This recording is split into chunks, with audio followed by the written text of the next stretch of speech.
Oke, selamat pagi semuanya. Apa suara saya terdengar? Benar, Pak.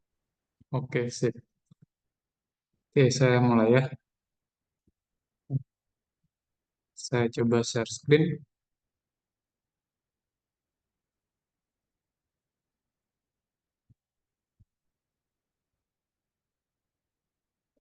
Ini udah terlihat ya.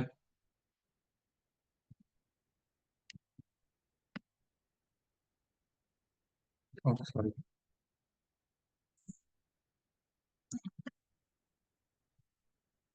Oke, apakah slide saya sudah terlihat? Udah Pak, Udah ya. Di sini slide ya, bukan OneNote kan? ya, baik. Ya, oke, sip, sip. Oke, di pertemuan yang lalu kita sudah membahas mengenai bidang singgung ya. Nah, sekarang kita akan bahas eh, salah satu aplikasi dari turunan, khususnya turunan untuk fungsi yang multivariabel, yaitu untuk menghitung hampiran dari selisih nilai fungsi, gitu ya. Oke. Nah, selisih dari nilai fungsi itu nanti bisa kita hitung dengan menggunakan yang namanya diferensial ya. Oke. Jadi misalkan kita punya persamaan ini ya, Z sama dengan fxy, dengan fxy-nya fungsi dua variabel yang terdiferensialkan. Oke. Nah, lalu saya definisikan di sini ada dx dan dy berturut-turut merupakan diferensial dari x dan y. Oke. Nah, lalu terus saya definisikan di sini diferensial dari variabel terikat atau dz, oke. Atau biasa juga disebut dengan diferensial total dari fungsi f. Bisa saya tuliskan seperti ini juga df ya, didefinisikan sebagai berikut. Oke, jadi dz itu sama dengan turunan parsial terhadap x dikali dx ditambah turunan parsial terhadap y dari f dikali dy. Gitu ya. Nah, sebenarnya dz, dx, dan dy ini apa? Saya akan coba ilustrasikan saja ya. Oke, kita pakai ini saja.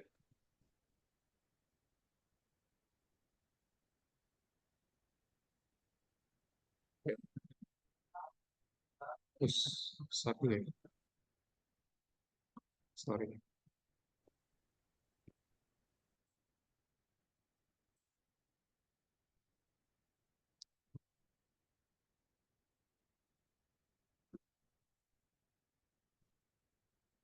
Oke, saya coba gambarkan suatu permukaan di ruang dulu ya.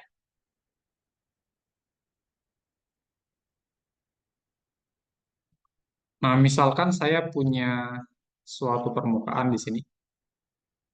Oke,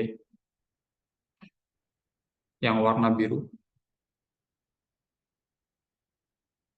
Ini adalah permukaan Z sama dengan fxy. Oke. Nah, lalu saya punya titik di bidang xy ya. Oke, misalkan yang warna ungu ini.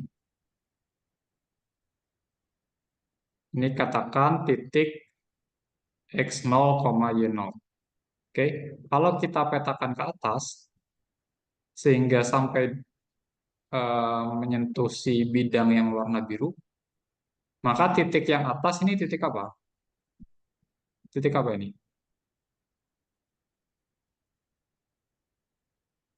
Kalau saya petakan x0, y0 terhadap bidang, maka kita akan peroleh apa?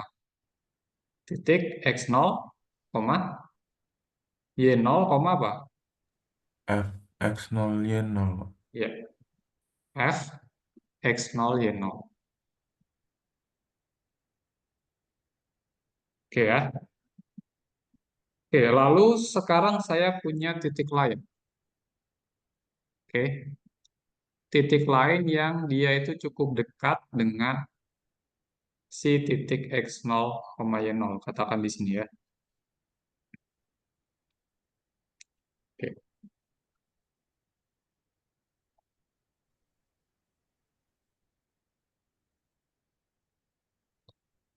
Jadi yang warna hijau ini katakan titiknya x1, y1.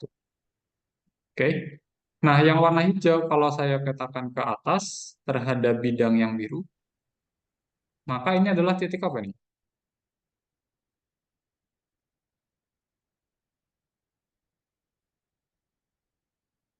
Ini adalah titik x1, y1, f x1, y1. Oke.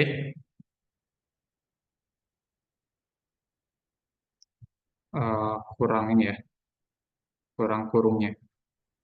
Oke.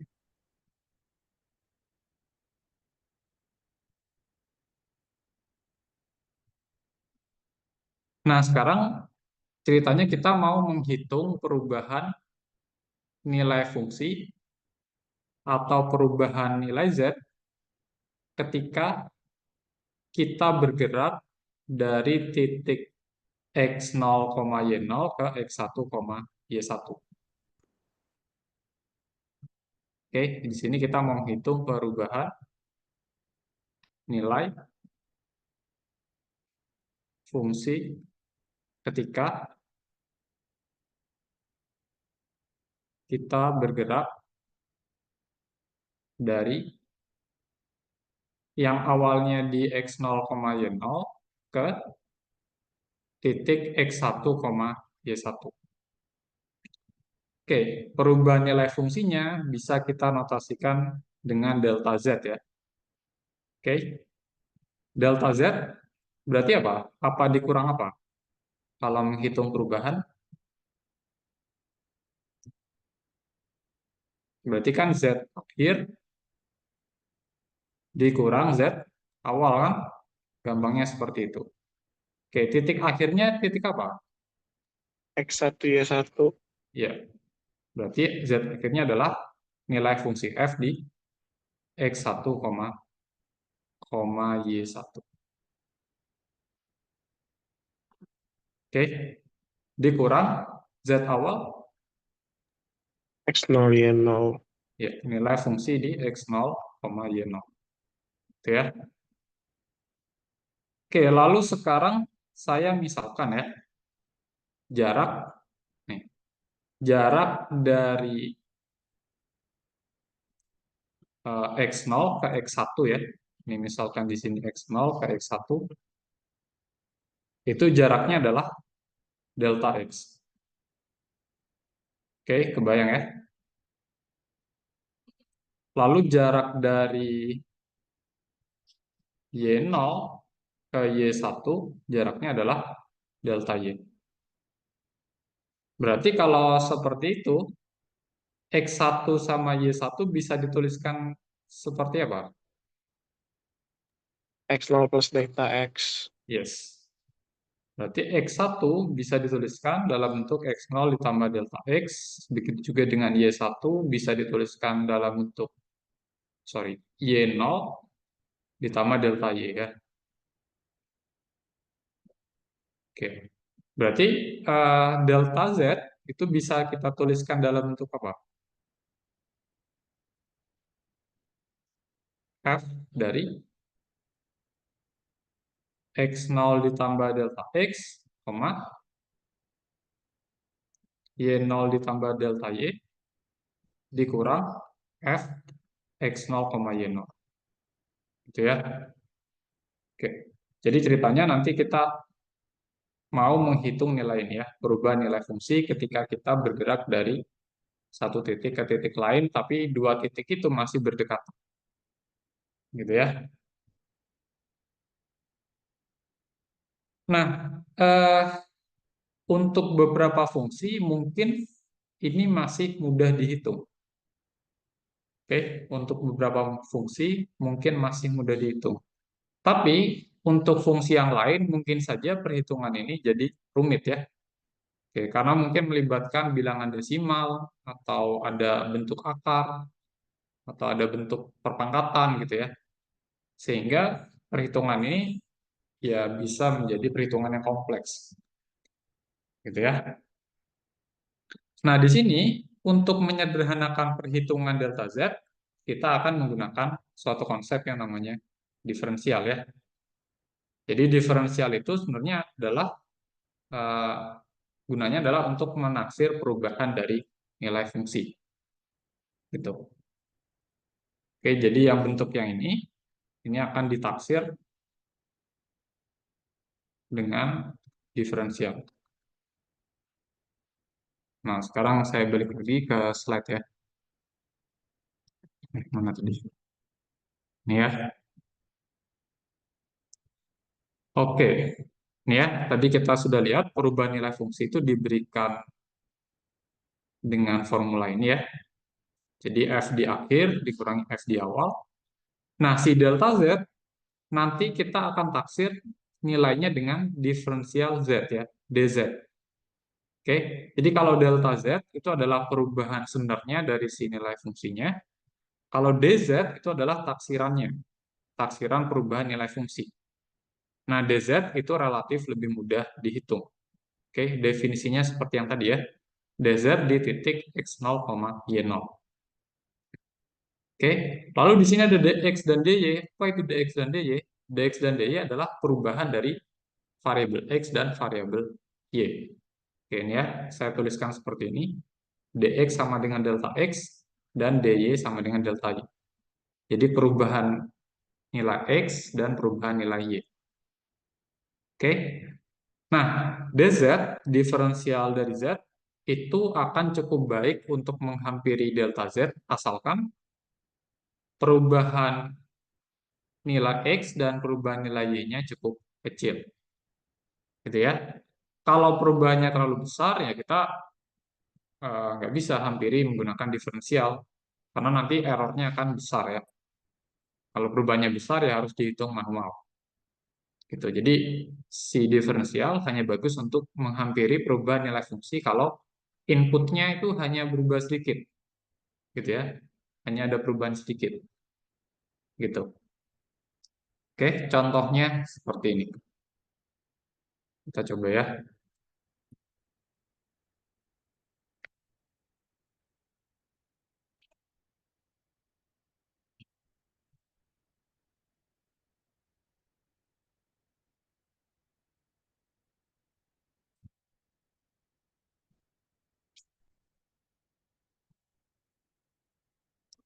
Oke.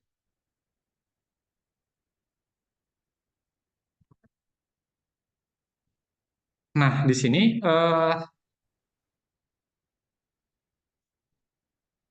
misalkan saya punya persamaan ini ya. Z sama dengan fxy sama dengan ini fungsi ini. X kuadrat min y kuadrat ditambah xy ya. Oke. Dan bisa dicek fungsi ini adalah fungsi yang terdiferensialkan di titik ini. Titik A ya. Oke, yang pertama teman-teman disuruh menghitung perubahan nilai fungsi atau delta Z. Oke, ketika ketika kita bergerak dari titik awal, titik A, menuju titik B. Berarti kalau teman-teman diminta untuk menghitung delta Z, yang sebenarnya itu menghitung apa berarti?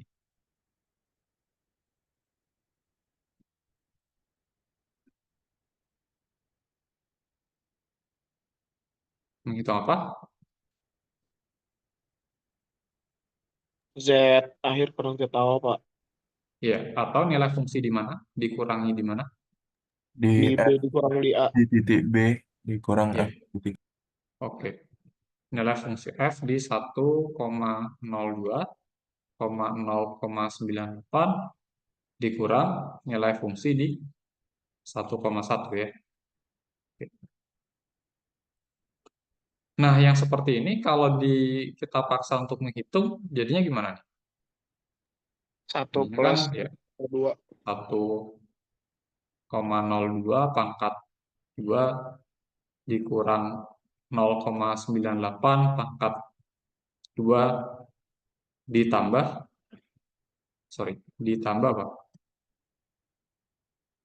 X kali Y ya. Berarti 1,02 kali 0,98. Oke, ini baru F di akhir ya. Dikurangi F di awal. F di awal berarti 1 kuadrat dikurang 1 kuadrat ditambah 1 kali 1. Oke, gitu ya.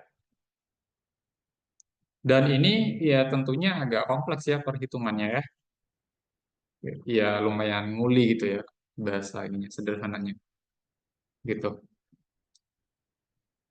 Oke, mungkin teman-teman coba hitung delta Z-nya ya. Delta Z yang sebenarnya menggunakan kalkulator ini nanti dapat berapa. Nanti kita akan bandingkan dengan eh, perhitungan menggunakan DZ atau diferensial. Oke, silakan dicoba hitung.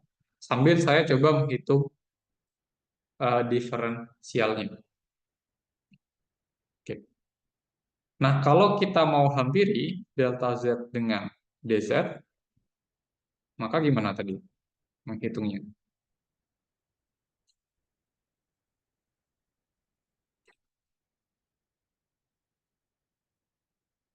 Gimana? Rumus diferensial apa tadi? DF X, Y. Gimana? Yang tadi? Nih, pakai yang ini ya.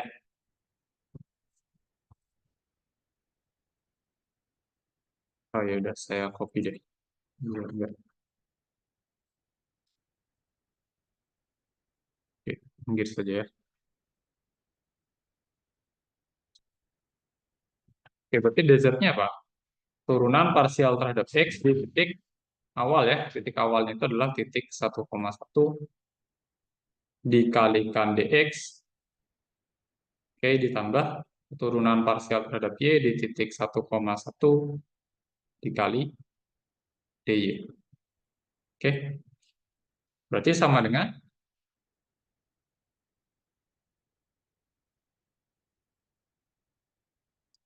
turunan parsial terhadap x di titik 1,1 dx itu adalah selisih atau perubahan dari x ya. Berarti ya bisa kita tulis sebagai delta x. Begitu juga dengan dy. Bisa dituliskan dalam delta y. Oke. Nah, mungkin turunan parsialnya saya tulis seperti ini dulu saja. Nah, delta x itu kan perubahan perubahan nilai x ya. Berarti ya x akhir dikurang x awal. Oke, x akhir dikurang x awal. Oke, sama juga dengan perubahan y ya. Berarti y akhir dikurang y awal. Oke, x akhirnya berapa? 1,02 dikurang x awal 1. Ditambah turunan parsial terhadap y di titik 1,1 dikalikan y akhir 0,98 dikurang y awalnya 1.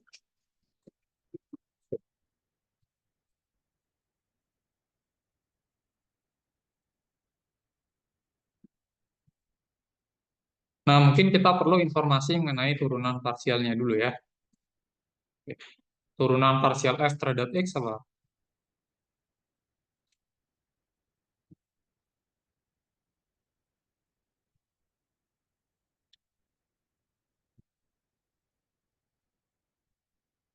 Dua X tambah Y. Sebentar, sorry. Gimana turunan parsial terhadap x? 2x ditambah apa? Tambah Y. Ditambah y. Oke. Berarti kalau turunan parsial f terhadap x di titik 1,1 nilainya 2 kali 1 ditambah 1. Berapa? 3, Pak. 3. Oke. Nah, sekarang turunan parsial F terhadap Y, Min 2Y plus X. min 2Y plus X. Berarti kalau turunan parsial F terhadap Y di titik 1,1, min 2 kali 1 ditambah 1. Berapa ini? Min Min 1. 1. Oke. Nah, kita tinggal substitusikan saja ya. Oke, ini berarti jadi 3 kali 0,02 ditambah turunan parsial terhadap Y-nya min 1 kali min 0,02 ya. Oke. Berarti ini berapa nih? 0,06 ditambah 0,02. Berarti hasilnya 0,08. Oke, berarti perubahan nilai Z itu sekitar 0,08. Oke. Nah, tadi ada yang udah coba hitung pakai kalkulator? 0,0796, Pak. Oke, sip. 0,0796 ya katanya ya. Nah, sekarang bandingkan saja. Dekat nggak ini? Ini dengan yang ini. Cukup dekat ya. 0,0796 dengan 0,08 cukup dekat. Oke. Berarti ya kita bisa hampiri perubahan nilai fungsi dengan diferensial. Oke, seperti itu. Ada pertanyaan?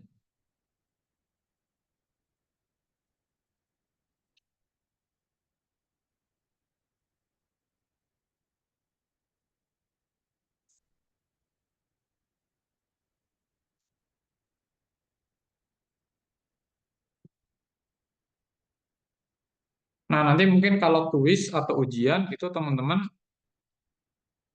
harusnya sih langsung diminta untuk menaksir delta Z yang menggunakan diferensial. Tapi kalau menghitung delta Z yang sebenarnya saya rasa enggak ya. Enggak diminta karena ini kan butuh kalkulator kan menghitung yang seperti ini. Jadi ya nanti kalau kuis atau ujian langsung diminta DZ-nya. Gitu. Oke ya. Jadi ini saya menghitung delta Z yang sebenarnya ya biar membandingkan saja apakah benar-benar cukup dekat atau tidak gitu lampirannya. Oke, seperti itu ya. Oke, kalau belum ada pertanyaan, saya lanjut.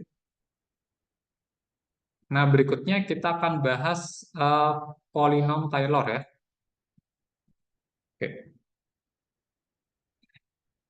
Nah, untuk fungsi dua variabel, polinom Taylor yang dibahas itu hanya polinom yang orde 1 dan orde 2. Gitu ya. Jadi kalau misalkan kita punya fungsi di sini, fx yang terdiferensialkan di titik P gitu ya. Sekarang titik P-nya saya pakai A, B. Maka saya bisa definisikan suku banyak. Suku banyak ini maksudnya ya nama lain untuk polinom ya. Jadi sama saja. Mungkin kalau kurang familiar, suku banyak itu maksudnya polinom. Oke. Jadi suku banyak Taylor orde 1 itu diformulasikan seperti ini ya.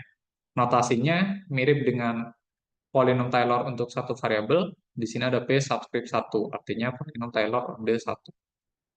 Di sekitar, harusnya ini ada tambahnya ya, di sekitar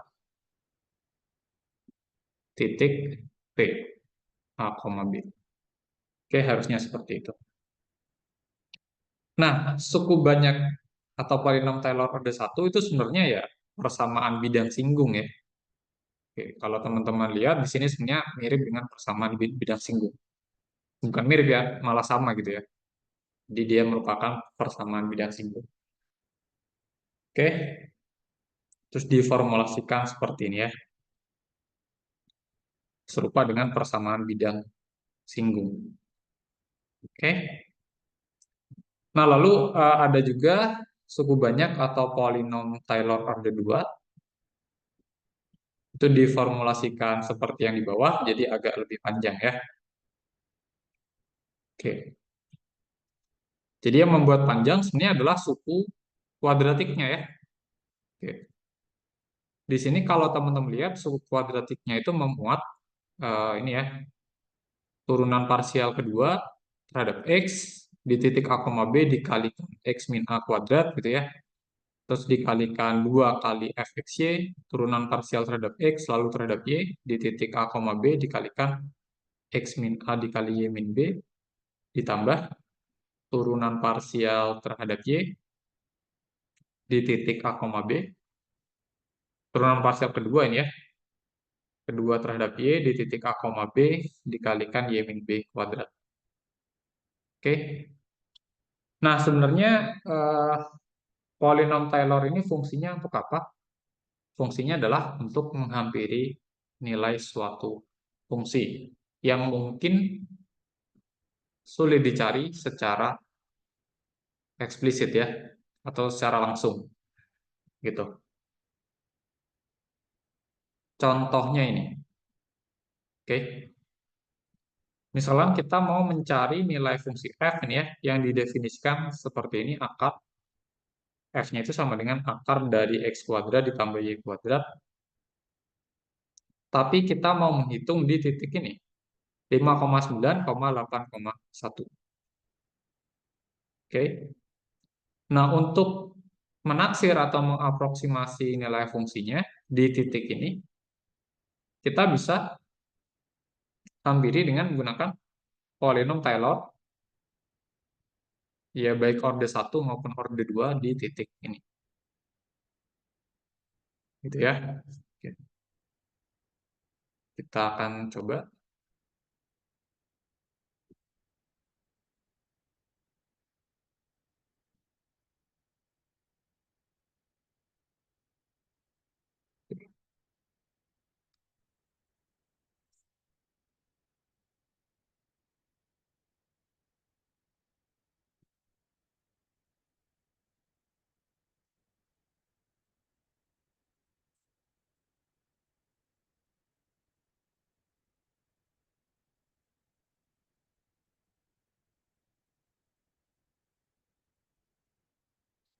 Nah, mungkin sebelum menentukan polinom Taylor-nya, ya kita harus menentukan turunan-turunan parsial dari si f dulu ya sebenarnya ya.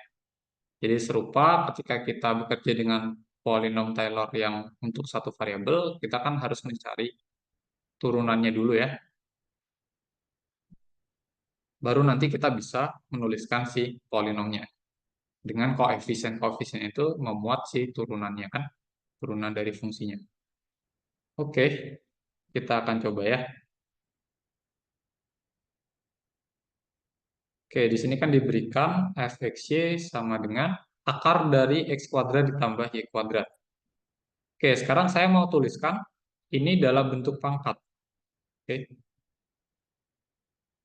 Kalau f sama dengan akar x kuadrat ditambah y kuadrat, berarti kalau saya tuliskan dalam bentuk pangkat, ini jadi x kuadrat plus y kuadrat pangkat berapa? Tengah. Ya, kalau akar pangkat setengah ya. Nah, kenapa saya tuliskan dalam bentuk pangkat? Itu biar menurunkannya lebih mudah. Oke. Lalu saya mulai mencari turunan parsialnya terhadap X dulu. Berarti gimana nih? Setengah x kuadrat plus y Ya, kuadrat. setengah X 2x. kuadrat plus Y kuadrat. 2x. Pangkatnya, Pangkatnya min setengah.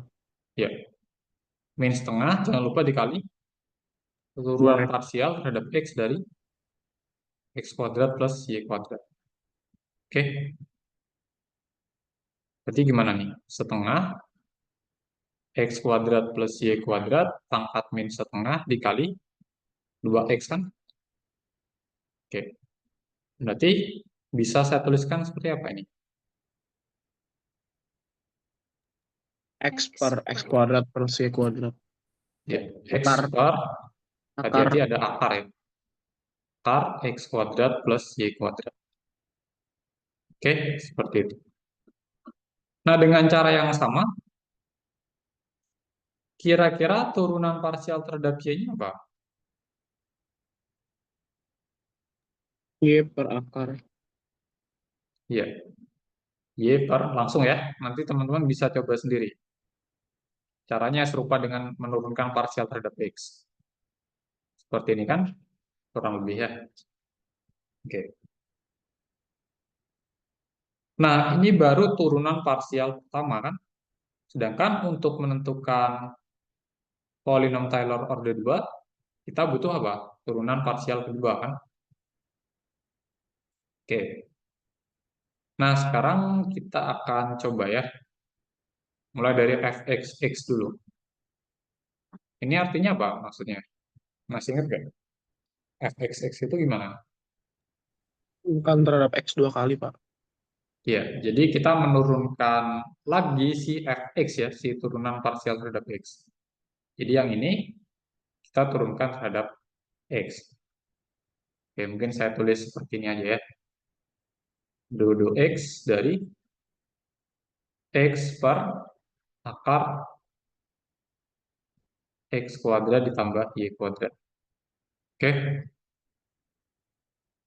Nah, di sini kita memperoleh bentuk pecahan ya. Kalau ada bentuk pecahan, kalau kita lihat fungsi satu variabel, itu kita pakai aturan apa V. untuk menurunkan? Iya, UV ya, U bagi V atau aturan pembagian. Oke, jadi misalkan yang atas ini adalah U, yang bawah adalah V. Oke, nah sekarang saya coba tuliskan aturan pembagian,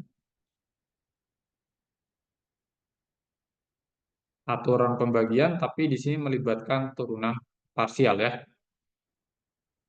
Oke. Jadi ini maksudnya adalah ketika kita mau menurunkan bentuk rasional ya atau bentuk pecahan U dibagi V tapi hanya terhadap X. Oke, notasinya saya bikin seperti ini saja.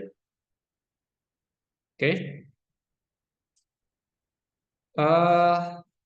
Ya, mungkin sebelum ke sana saya coba yang satu variabel dulu ya, yang U dibagi V aksen. Oke, turunan U dibagi V apa? Aturan pembagian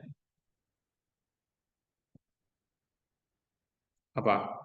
U aksen dikali V. V dikurang apa? Oh, V aksen. U dikali V aksen dibagi dengan V V kuadrat. kuadrat. Oke. Nah, kalau turunan parsial itu sebenarnya serupa ya dengan yang turunan satu variabel ini. Oke, saya notasikan seperti ini saja. U dibagi V subscript X, ini artinya menurunkan terhadap X ya. Berarti U aksen saya ganti dengan UX. Oke, ini maksudnya adalah turunan parsial terhadap X dikalikan V dikurangi U dikali Vx, maksudnya turunan parsial V terhadap X dibagi dengan V kuadrat. Sama saja ya, serupa. Oke, sekarang dengan menggunakan yang ini, kita akan dapatkan apa? Coba.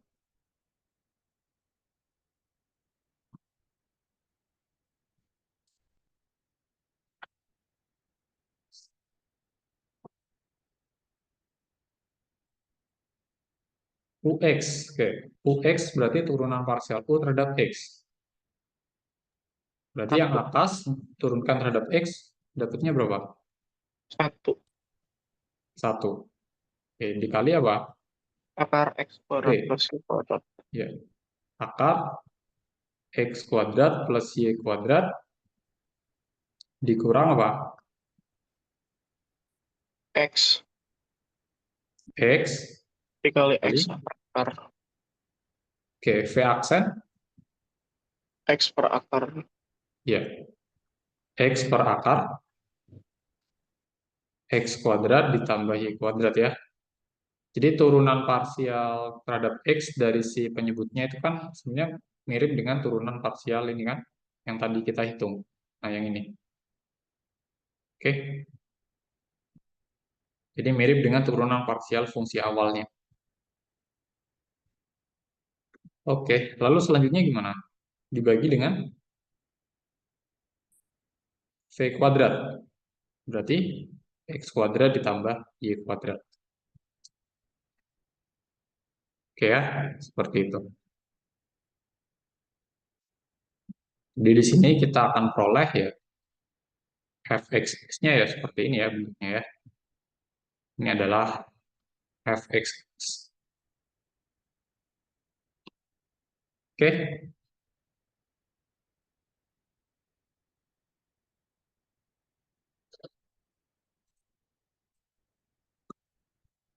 Nah, dengan cara yang sama sebenarnya kita bisa dapat formula untuk FYY ya, turunan parsial kedua terhadap Y. Berarti ini apa sebenarnya? Turunan parsial terhadap Y dari si ini. Ya nggak? Oke. Jadi turunan parsial terhadap Y yang diturunkan lagi terhadap Y. Gitu ya. Berarti ini dua Y dari Y per akar X kuadrat ditambah Y kuadrat. Gitu. Oke, kalau menggunakan pola yang fxx, bisa nggak kita dapat turunan parsial f terhadap y? Bisa, Pak. Bisa aja ya. Berarti gimana? 1 kali akar. Ya, ini serupa aja ya. 1 kali akar x kuadrat ditambah y kuadrat Kurang Y kali Y akar. kurang y kali y per akar x kuadrat ditambah y kuadrat dibagi x kuadrat ditambah y kuadrat. Oke, itu FY-nya.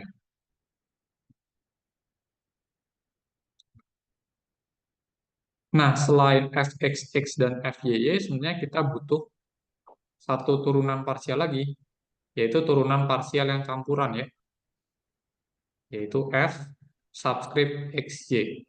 Nah, ini maksudnya apa nih?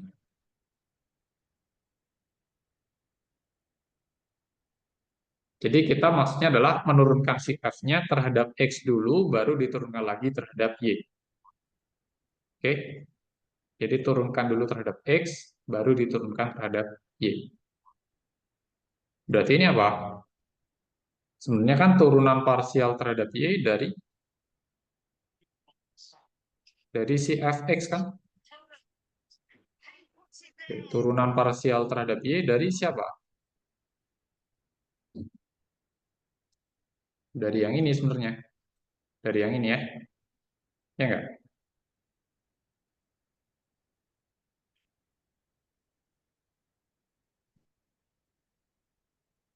Oke.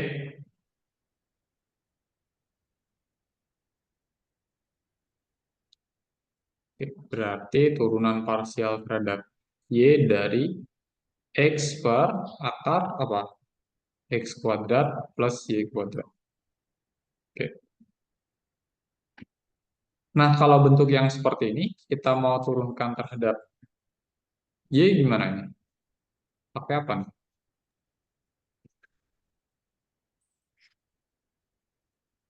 Ini kan bisa saya tulis dalam bentuk turunan parsial terhadap y dari x dikali apa? X dikali x kuadrat ditambah y kuadrat pangkat berapa? Min setengah. Min setengah. Oke. Nah, ini kan kita mau menurunkannya terhadap y ya. Berarti yang selain y kita anggap sebagai konstanta saja. Berarti x dan x kuadrat ini ya anggap saja sebagai konstanta ya. Nah, untuk menurunkan yang seperti ini, ya kita bisa menggunakan aturan pangkat dengan mengkombinasikannya dengan aturan rantai ya. Oke. Berarti min setengahnya ke depan, min setengah X kali X kuadrat ditambah Y kuadrat, pangkat min setengah kurang 1. Oke, dikalikan turunan parsial terhadap Y dari yang di dalam kurung, yaitu X kuadrat ditambah Y kuadrat. Oke, ada yang bingung nggak menurunkan seperti ini? Atau aman?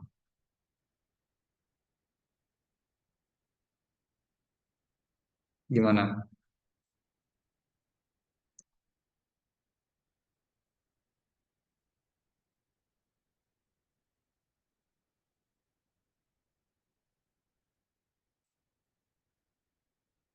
Aman?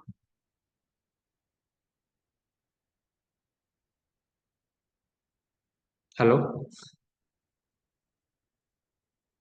Sebentar. Aman, Pak. Aman ya? Oke. Oke, kita coba lanjut. Berarti ini jadi apa? Min setengah X kali X kuadrat ditambah Y kuadrat pangkat min 3/2 ya. Dikalikan apa? 2Y. Oke. Berarti jadinya ini bisa dicoret ya, duanya ya. Jadinya apa nih? Min XY per apa? X kuadrat ditambah Y kuadrat pangkat 3/2. Oke. Kita sudah peroleh fxy-nya seperti ini. Oke.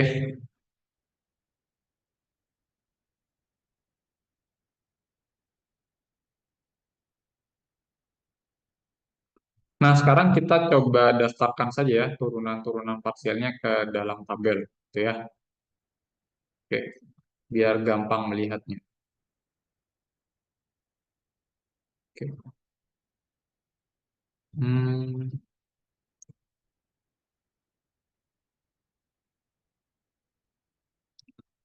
karena nanti kita butuh menghitung nilai turunan parsial di titik ini ya, di titik 6,8. Oke,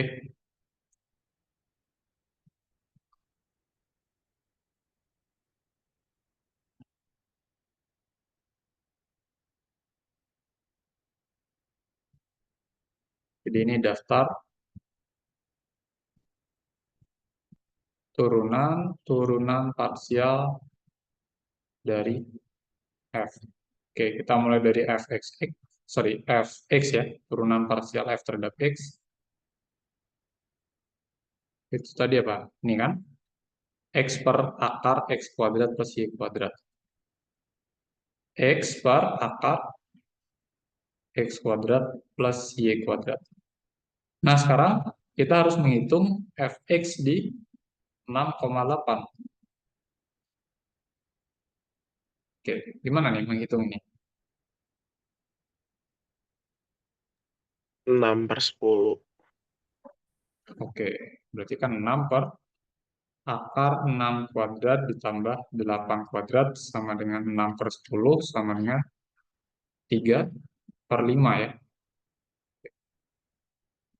Nah, selanjutnya tadi kita peroleh turunan parsial f terhadap y itu adalah y per akar X kuadrat ditambah Y kuadrat, artinya turunan parsial F terhadap Y di titik 6,8 itu berapa? 4/5. Yes, 4/5 ya. Oke. Selanjutnya, turunan parsial keduanya. Mana tadi formulanya? Nah, yang ini ya. Saya copy saja biar cepat.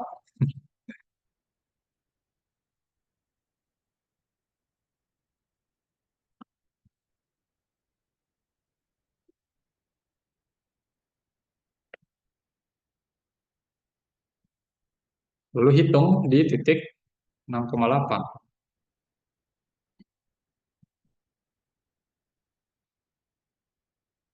Panjang juga nih. Berarti gimana?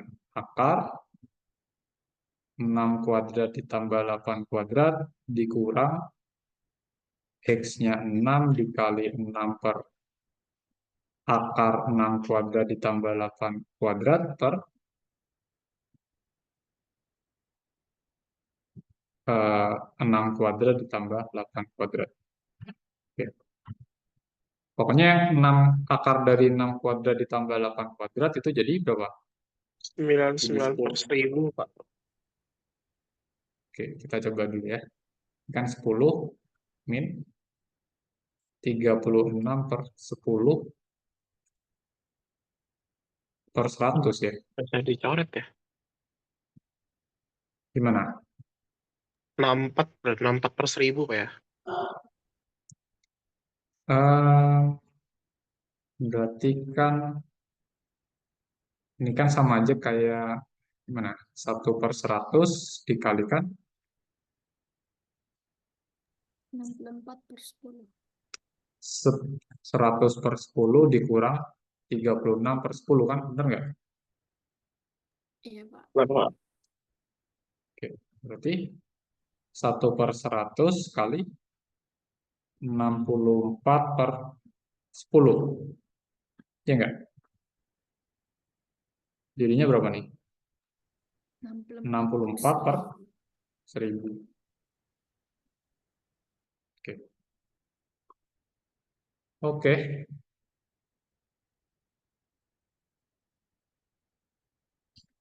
Nah, sekarang FYY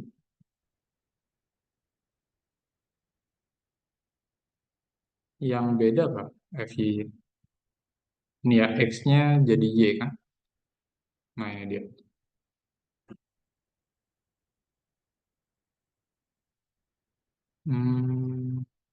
Oke.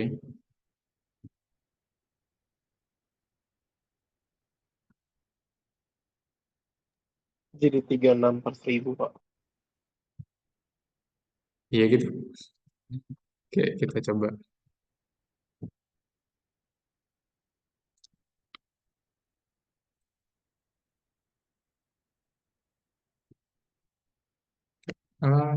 Sorry. Ini kok bisa di copy. Nah,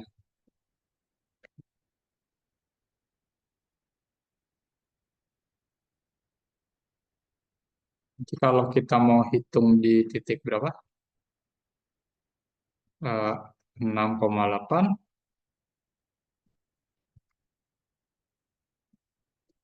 Berarti yang beda kan hanya suku ini ya.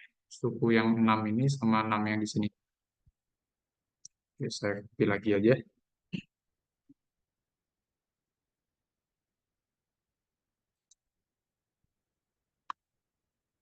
Di sini bedanya apa berarti? Ini jadi 8 ya.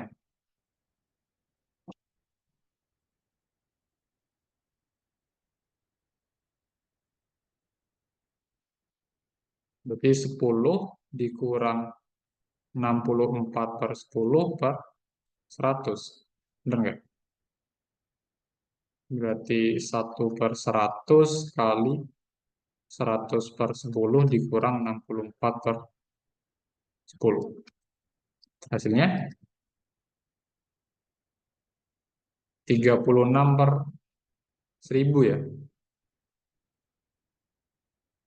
Oke, 36 per 1000. Oke, terakhir turunan parsial Pak. Oke, di sini aja ya. Fxy kan di titik, oh sorry, ditulis dulu ini ya, rumus umumnya.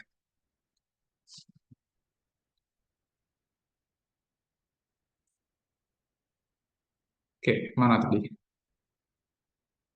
Nah, ini dia. Oke, rumus umumnya dulu, saya copy ke bawah.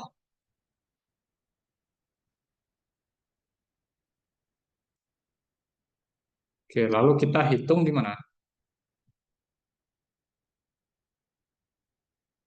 di 6,8. Oke, berarti jadi minus 6 kali 8 per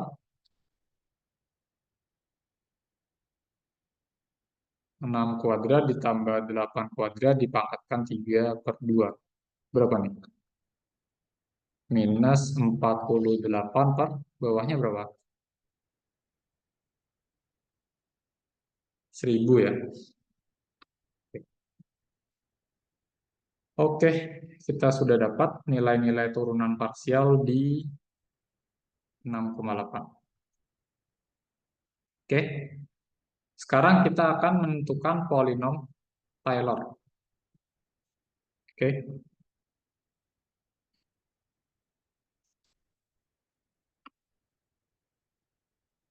polinom Taylor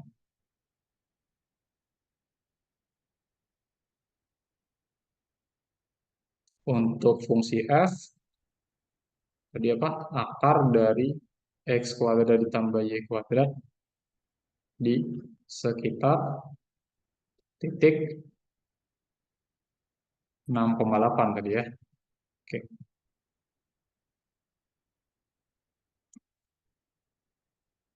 Nah, kita mulai dari P1, polinom Taylor per D1. Itu apa tadi?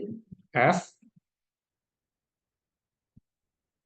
di 6,8 ditambah turunan parsial terhadap X di 6,8 dikali X min 6 berarti ya. Ditambah turunan parsial terhadap Y di 6,8 dikali Y min 8. Oke. Nah, tinggal disubstitusikan saja rupanya. F dari 6,8, akar dari 6 kuadrat ditambah 8 kuadrat, itu 10 ya. 10 ditambah, oke, turunan parsial pertamanya berapa tadi? Nih, 3 per 5 ya. Yang terhadap X 3 per 5, terhadap Y 4 per 5. Berarti di sini 3 per 5 kali X min 6 ditambah 4 per 5 kali Y min 8. Oke.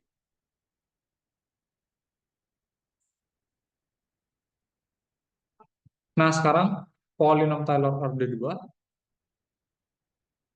itu ya sebenarnya awalnya sama dengan polinom Taylor order 1, tapi belakangnya ada suku kuadratiknya yang melibatkan turunan kedua ya. Oke, saya copy saja di sini.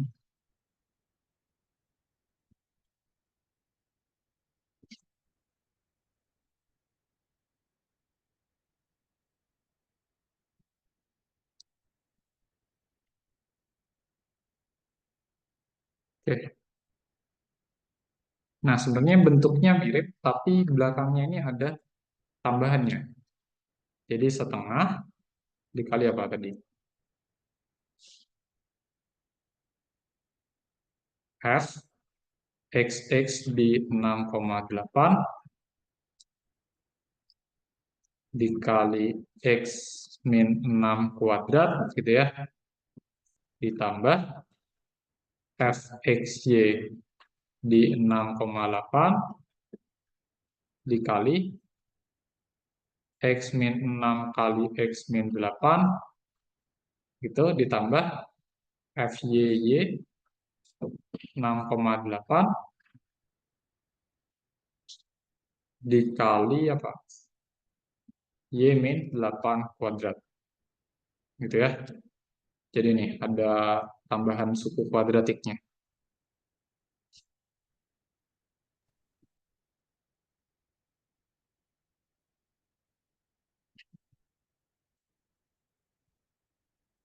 Oke, berarti ini ditambah setengah kali apa? Fxx di 6,8 berapa tadi? Mana? Ini ya, 64 per 1000.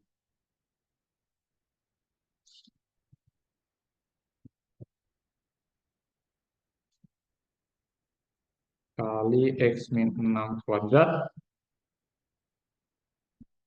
ditambah fxy-nya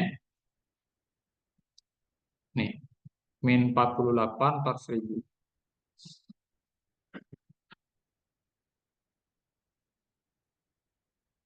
Dikali x min 6 kali x min 8 ditambah FYY di 6,8 berapa tadi? Ini kan 36 per 1000.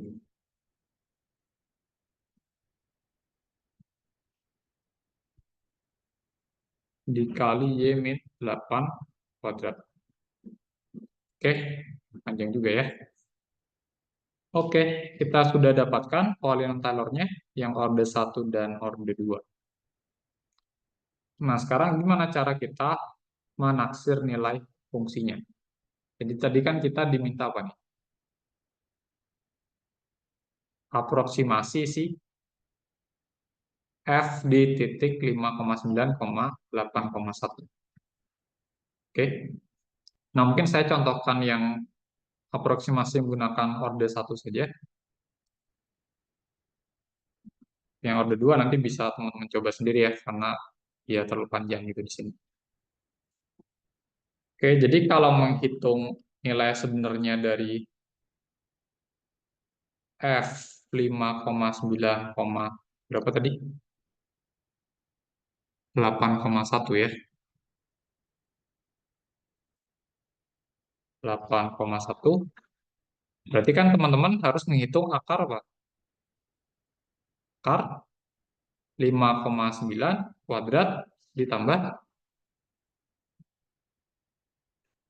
8,1 kuadrat gitu. Oke.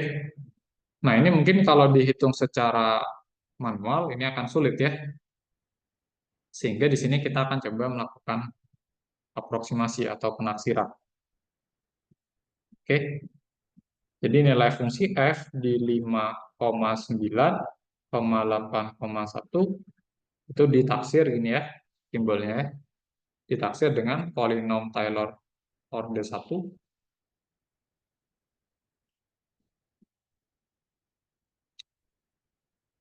di titik 5,9,8,1.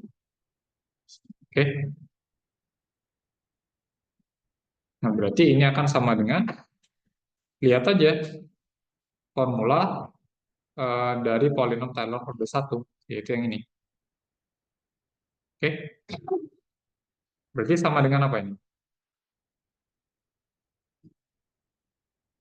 X-nya diganti 5,9, Y-nya diganti 8,1. Berarti kita peroleh apa? Coba.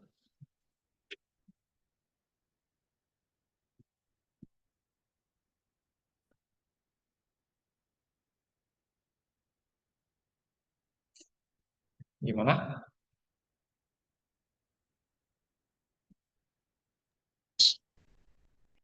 10 Tambah ditambah apa? minus 0,06. Oke, pelan-pelan. 3/5 dikali 5,9 dikurang 6 gitu ya. Ditambah 4/5 kali 0,8,1 kali kurang 8. yes. Oke. Ya, tinggal hitung aja 10 ditambah 3/5 kali min 0,1 ditambah 4/5 dikali 0,1 ya. Berarti jadinya 10 dikurang ya. 10 dikurang 3/50 ditambah 4/50. Oke. Dan ini saya samakan semua 50 ya menyebutnya. Ini jadi 500 ya. Dikurang 3 ditambah 4. Jadinya berapa? 501/50. Benar nggak?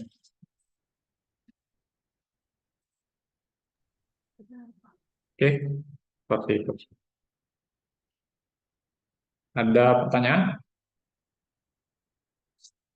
Kalau yang aproksimasi dengan polinom Taylor orde 2 nanti bisa dicoba sendiri ya. Berarti ya serupa dengan yang orde 1, tinggal dihitung saja. Jadi X-nya tinggal diganti 5,9, Y-nya diganti 8,1.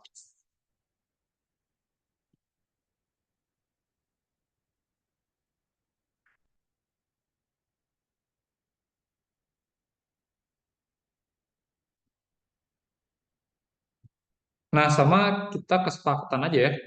Jadi kalau ada bilangan desimal, untuk konteks eh, pembahasan bab 12 ya, fungsi dua variabel, itu bilangan desimal, komanya kita tuliskan jadi titik saja ya.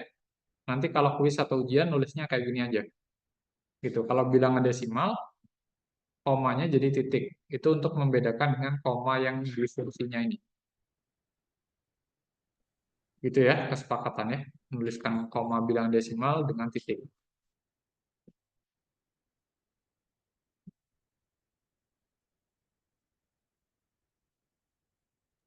Oke? Pak, mau tanya, Ya, gimana? untuk kapan dipakai P1P2 itu berarti diminta di soal ya Pak? Untuk fungsinya Iya, sama-sama bukan lampiran. iya, diminta di soal biasanya. Karena di sini Oh, tadi berarti yang bunyinya apa nih? membedakan tuh galatnya Pak ya, antara P1 P2. Iya, jadi untuk P2 galatnya lebih kecil daripada P1 Oh, baik Pak. gitu. Tapi ya kalau P2 perhitungannya juga lebih panjang. Nih rumusnya kan panjang nih. Ada tambahannya gitu. Oke ya. Ada lagi pertanyaan? Ya ini coba ya ini ya. Coba sendiri. Oke.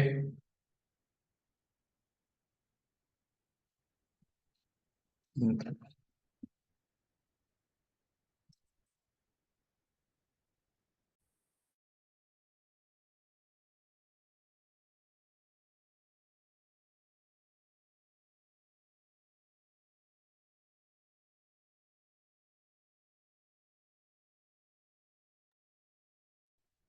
Oke, kalau belum ada pertanyaan, kita coba lanjut.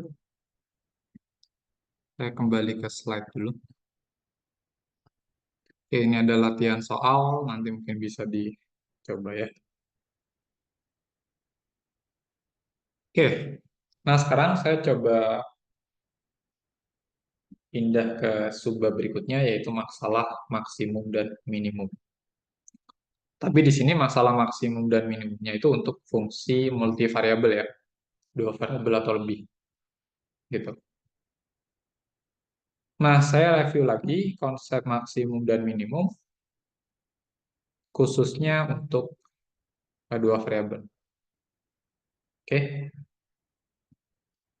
Nah, di sini misalkan saya punya suatu fungsi f, fungsi berubah banyak, maksudnya fungsi dengan variabel dua atau lebih ya. Ya, seperti fungsi yang sudah kita pelajari. Dengan daerah asal S. Oke, jadi dia didefinisikan di himpunan S.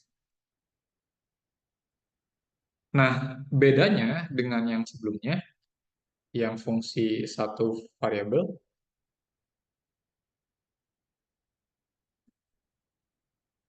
sekarang si S-nya itu bukan berupa interval, tapi dia berupa daerah di bidang XY ya. Jadi dia berupa daerah di bidang XY. Ya, misalkan kalau ini adalah bidang XY, ya S itu ya daerahnya gitu. Suatu daerah di bidang XY. Oke. Terus saya punya titik P0, yaitu X0, Y0 di S ya. Misalkan di sini gitu ada P0. Oke. Nah, titik fx0, y0 dikatakan nilai maksimum, ini harusnya nggak ada titiknya ya. Mungkin saya nanti revisi saja. Jadi fx0, y0 dikatakan nilai maksimum global dari fungsi f di himpunan S kalau memenuhi pertidaksamaan ini. Jadi si f dari x0, y0 selalu lebih besar atau sama dengan dari fxy yang lain. Gitu ya. Oke, selalu lebih besar atau sama dengan fxy yang lain untuk setiap titik di S. Gitu. Jadi kalau kita bandingkan nilai fungsi dengan titik lain, si fx0, y0 selalu lebih besar atau sama dengan. Gitu ya. Terus yang kedua, ini harusnya nggak ada titiknya. Jadi fx0, y0 dikatakan nilai minimum global fungsi f di himpunan S kalau kita bandingkan si fx0, y0, dia selalu kurang dari atau sama dengan nilai fungsi di titik yang lain. Gitu ya. Oke. Ya, konsepnya serupa saja dengan yang maksimum dan minimum untuk fungsi satu variabel. Oke. Nah, ini kan yang kita bahas, dia merupakan nilai maksimum yang sifatnya global ya. Maksimum dan minimum yang sifatnya global. Artinya perbandingannya dengan keseluruhan titik di himpunan S ini. Gitu. Nah, sekarang ada juga maksimum dan minimum yang sifatnya lokal. Oke. Nah, apa itu yang disebut dengan maksimum minimum lokal atau di sini ekstrim lokal? Ya. Kalau dia merupakan suatu ekstrim lokal, dia hanya maksimum atau minimum di sekitarnya saja. Misalkan di sini di himpunan M ya. Oke. Jadi kita nggak bandingkan dia dengan keseluruhan di himpunan S, tapi hanya di sekitarnya saja. Mungkin ilustrasinya ada ya seperti ini. Oke. Ini mungkin saya perlu copy biar oke, atau nggak apa-apa di sini aja ya. Oke, coba lihat gambar yang ini. Di sini ya titik ini adalah titik global max ya. Ini maksudnya adalah maksimum global. Jadi kalau kita bandingkan nilai fungsi di titik ini dengan keseluruhan nilai fungsinya, dia yang paling besar ya, paling tinggi dia. Oke, grafik fungsinya yang paling tinggi. Sehingga kita sebut titik ini sebagai maksimum global. Oke, begitu juga dengan titik yang ini. Oke. Dengan titik yang ini, dia titik minimum global. Karena secara ketinggian dia paling rendah ya, paling rendah daripada titik yang lain. Gitu. Kalau ini tadi kan paling tinggi ya. Nah, sekarang gimana dengan titik yang ini? Oke. Titik yang ini kalau kita lihat, dia hanya paling tinggi di sekitarnya saja. Oke. Paling tinggi di sekitar titik ini saja. Tapi kalau kita bandingkan dengan titik yang tadi, yang ini, ya dia kalah ya. Kalah tinggi yang ini. Oke, sehingga yang titik yang saya lingkarin ini disebut dengan maksimum lokal. Jadi dia maksimum cuma di dekat-dekatnya saja. Gitu. Kalau kita tinjau titik yang lebih jauh, ya tetap akan kalah ya karena masih ada yang lebih besar daripada ini. Oke, seperti itu ya. Gambaran eh, nilai ekstrim fungsi. Oke. Nah, sekarang kita lihat sifat yang menunjukkan keberadaan atau eksistensi si nilai maksimum dan minimum. Oke. Sebenarnya sifatnya itu sama dengan fungsi satu variabel. Jadi eksistensi maksimum dan minimum global, oke ini saya tambahkan ya, ini global, oke.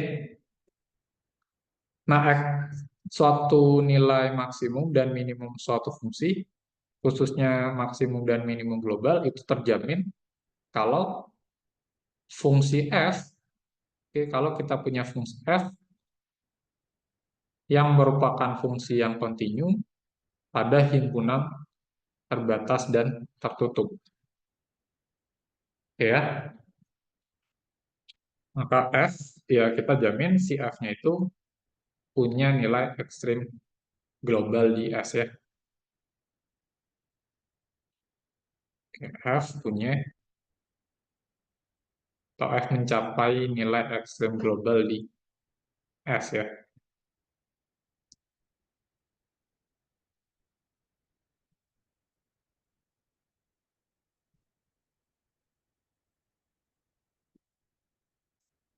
Oke, seperti itu. Lalu selanjutnya di mana? Kalau misalkan dia eh, kita tahu dia punya nilai ekstrim global di suatu himpunan tertutup dan terbatas S, di mana saja kandidat eh, titik yang memberikan nilai ekstrim gitu. Nah, sebenarnya titik yang memberikan nilai ekstrim itu kita sebut sebagai titik kritis ya. Nah, titik kritis untuk fungsi dua variabel itu mirip dengan titik kritis untuk fungsi satu variabel sebenarnya. Jadi sama-sama ada tiga kemungkinan ya. Kemungkinan letak si titik kritis ini. Oke. Jadi kemungkinan yang pertama dia bisa berupa titik batas himpunan S. Oke, nanti saya contohkan ya. Apa yang disebut dengan titik batas himpunan S. Lalu yang kedua, titik stasioner. Kalau di fungsi satu variabel, titik stasioner itu apa? Masih ingat nggak? Turunan pertama sama dengan 0. Iya, titik yang memenuhi turunan pertamanya sama dengan 0. Nah, kalau di fungsi dua variabel atau lebih, titik stasioner itu didefinisikan seperti ini ya.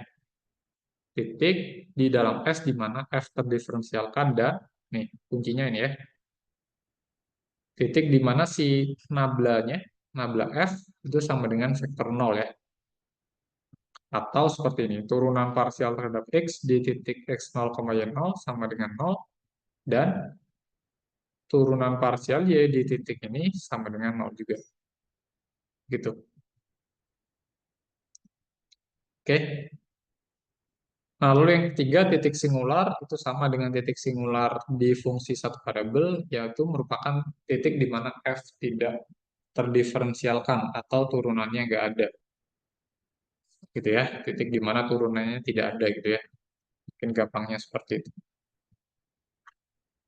Nah, lalu kita coba lihat contoh di sini ya. Oke.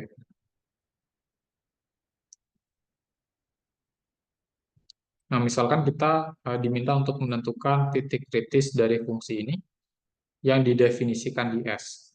Oke, nah S ini merupakan contoh himpunan yang tertutup dan terbatas ya. Oke. Jadi mungkin ya himpunannya itu memiliki syarat pertidaksamaan seperti ini dan tanda pertidaksamaannya itu memuat sama dengan. Oke, jadi si batasnya, batas dari himpunannya itu masuk ke dalam anggota si himpunan itu sendiri. Gitu ya gampangnya untuk himpunan tertutup dan terbatas. Oke, kita akan coba lihat sini ya. Hmm, saya copy saja.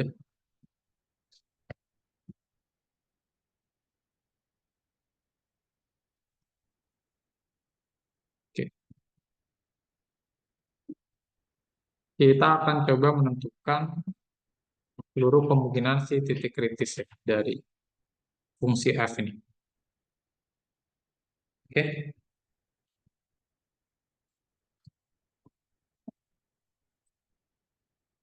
di kemungkinan,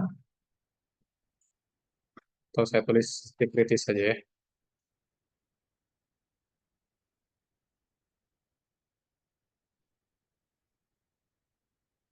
Oke, titik kritis dari f. Yang pertama itu adalah titik batas himpunan S. Dengan S-nya itu didefinisikan himpunan seluruh titik X, Y dengan syarat X kuadrat ditambah Y kuadrat per 4 kurang dari sama dengan 1. Oke. Nah, sekarang kita akan coba menggambarkan batas dari S di eh, bidang XY ya. Oke. Jadi kalau kita lihat di sini batas atau kurva pembatas ya. Kurva pembatas dari S itu adalah kurva yang memenuhi persamaan X kuadrat ditambah Y kuadrat per 4 sama dengan 1. Oke, ada yang tahu nggak ini persamaan apa? Elips. Betul, elips ya. Elips yang bagaimana? Jari-jari di 1 dan 2. Jari-jari apa tuh? Yang satu yang apa, yang dua yang... R-nya 1, S-nya 2. Oke, saya tuliskan seperti ini saja ya. Jadi dia merupakan elips dengan pusatnya dulu. Pusatnya di mana? 0,0. Ya, 0,0. Terus jari-jari X-nya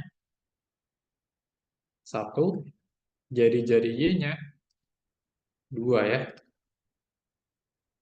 Oke, nah kalau kita gambarkan di bidang XY,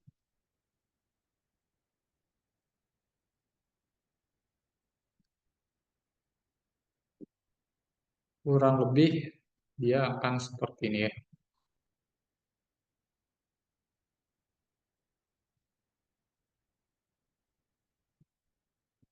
Oke, jari-jari Y-nya yang 2 ya. Berarti ini 2, ini min 2, yang ini 1, ini min 1. Oke, ini 0 ya.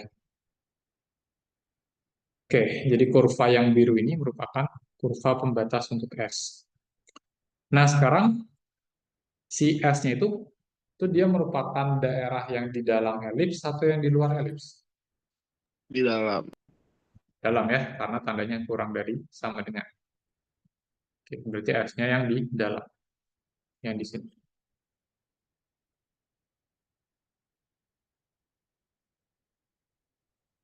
Oke, ini S ya.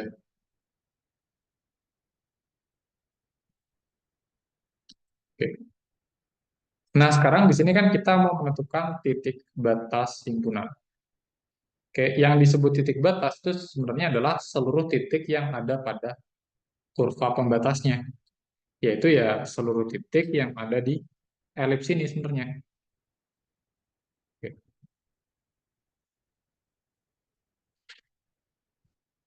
Jadi di sini eh, titik batas S merupakan seluruh titik yang ada di kurva pembatas atau yang memenuhi X kuadrat ditambah Y kuadrat per 4 sama dengan 1. Oke. Nah, atau titik-titik ini sebenarnya bisa kita tuliskan dengan persamaan parametrik ya. Ada yang tahu nggak kira-kira persamaan parametriknya untuk elips?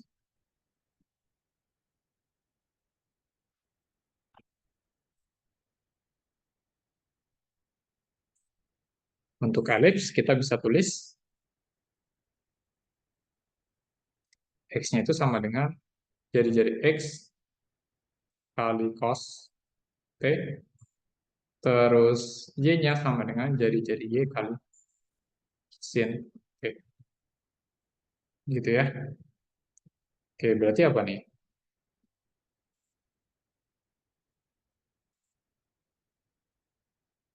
Cos T saja ya. Terus Y-nya 2 sin T, Pak. 2 sin T. Oke, dengan T-nya, T-nya itu dari 0 sampai 2pi. Oke, itu ya. Jadi titik-titik batas itu adalah seluruh titik yang ada pada kurva pembatas ini. Gitu.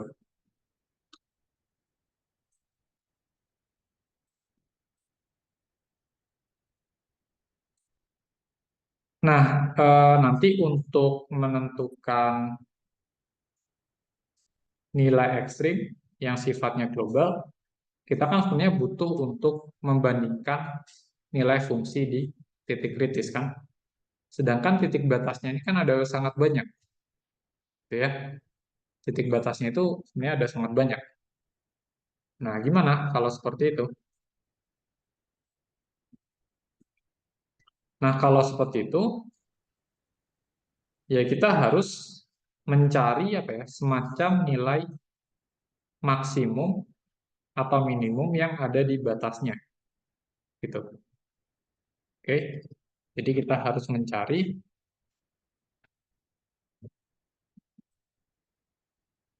nilai ekstrim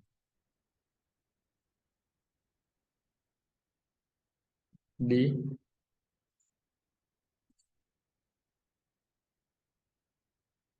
kurva pembatas ya. Oke.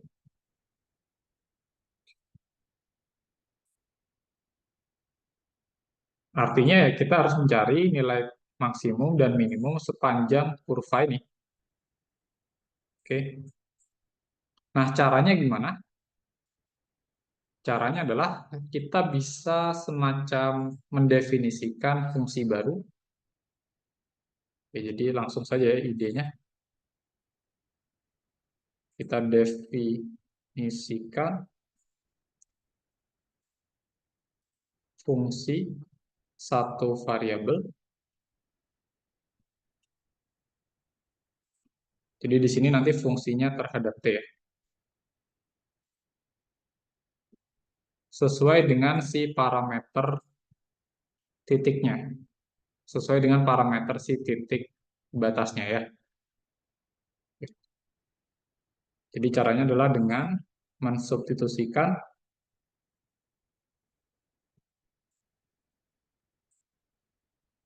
tadi X sama dengan apa? Persamaan parameternya ya. Cos T dan Y sama dengan 2 sin T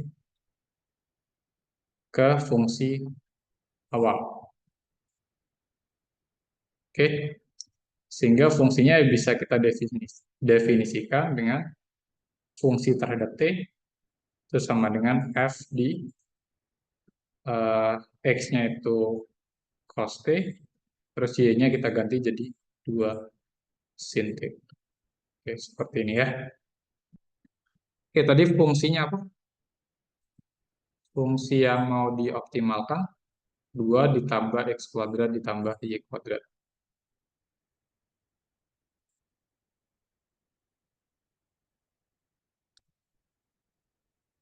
Oke, kita punya Fx, Y sama dengan 2 plus X kuadrat plus Y kuadrat ya.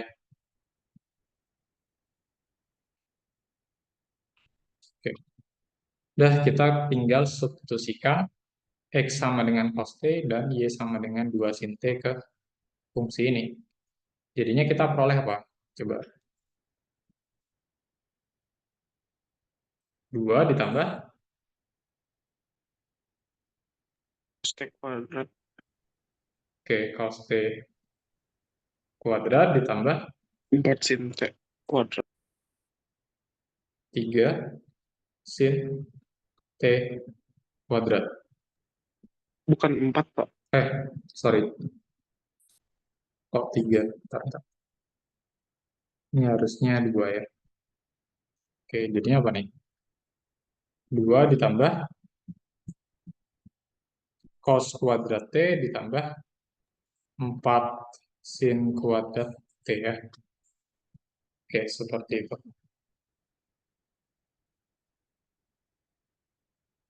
Oke. Nah, sekarang kita punya fungsi satu variabel ya terhadap T. Nah, ini T-nya dari berapa? T-nya didefinisikan tadi dari 0 sampai 2pi ya. Nah, sehingga untuk mencari nilai ekstrim di batas himpunan, ya kita cari nilai ekstrim untuk fungsi ini. Gitu. Jadi di sini kita cari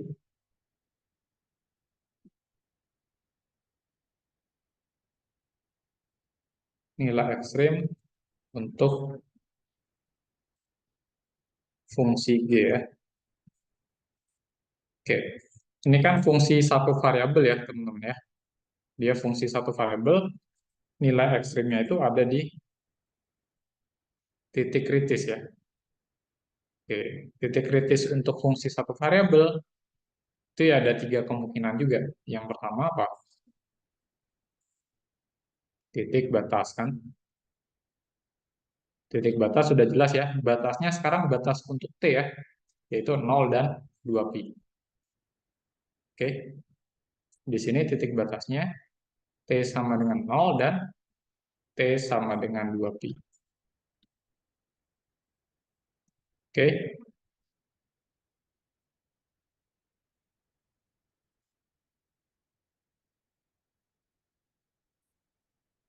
nah yang kedua ada titik stasioner.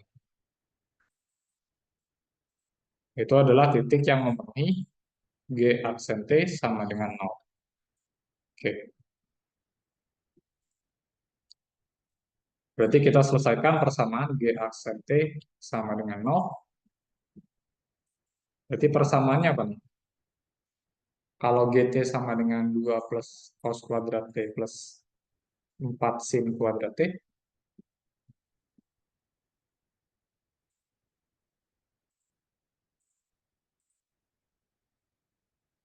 atau mungkin bisa disederhanakan ya ini ya fungsinya ya, benar nggak? Dibuat lebih sederhana, ada yang tahu nggak kira-kira seperti apa fungsinya?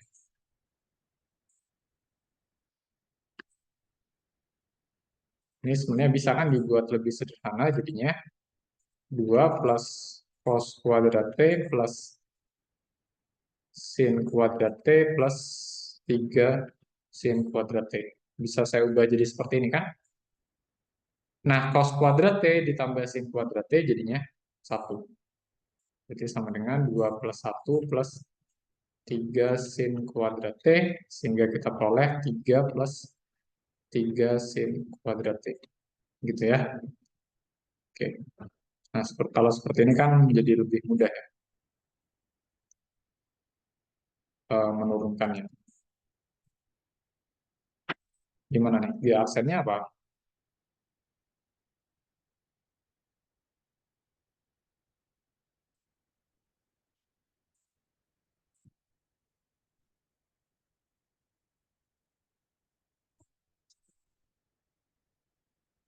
Min 3 cos. Gimana? Oke. Ini kan sama aja kayak GT sama dengan 3 ditambah 3 kali sin T dikuadratkan kan? Oke. Berarti nurunkannya 0 ditambah aturan rantai ya. 2 kali 3 kali sin T, pangkatnya dikurang 1 dikali turunan dari sin. Apa? Cos. Dikali cos ya. Oke, ini sama dengan 0.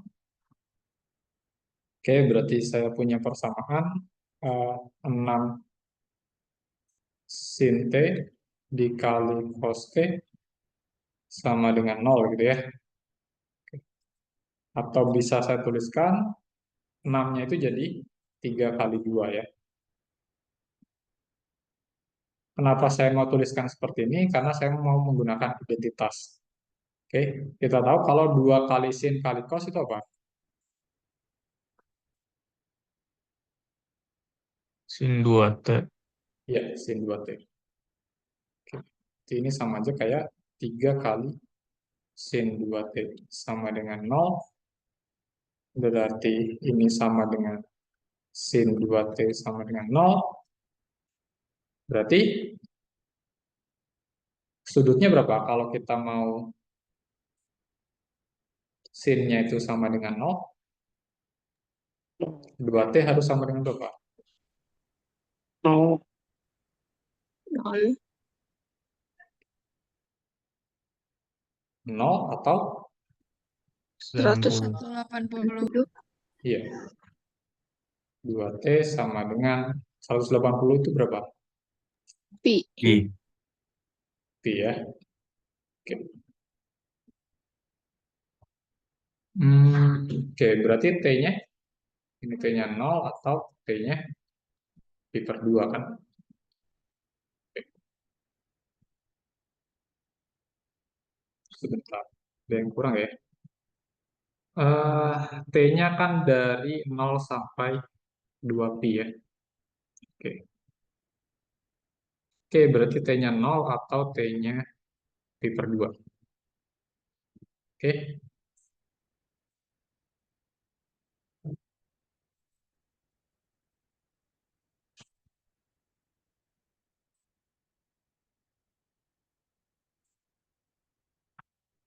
Nah, kita udah punya titik stasionernya. Lalu yang ketiga, titik singular. Oke, titik singularnya ini nggak ada ya, karena G aksennya selalu terdefinisi untuk setiap T kan. Oke, saya tulis tidak ada saja ya.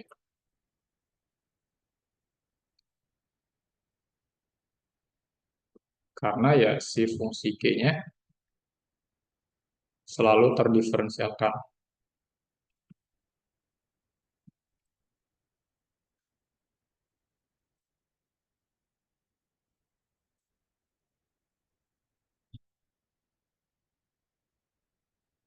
Oke,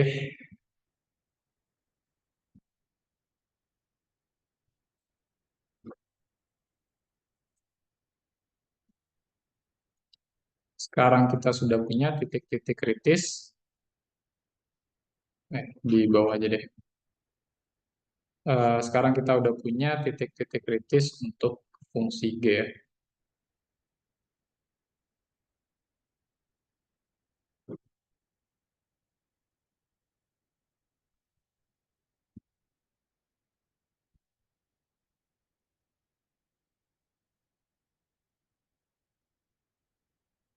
Oke.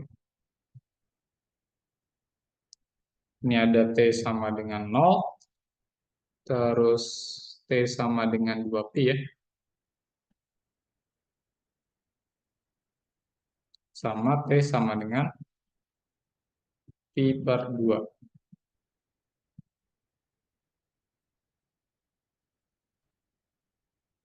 Hmm,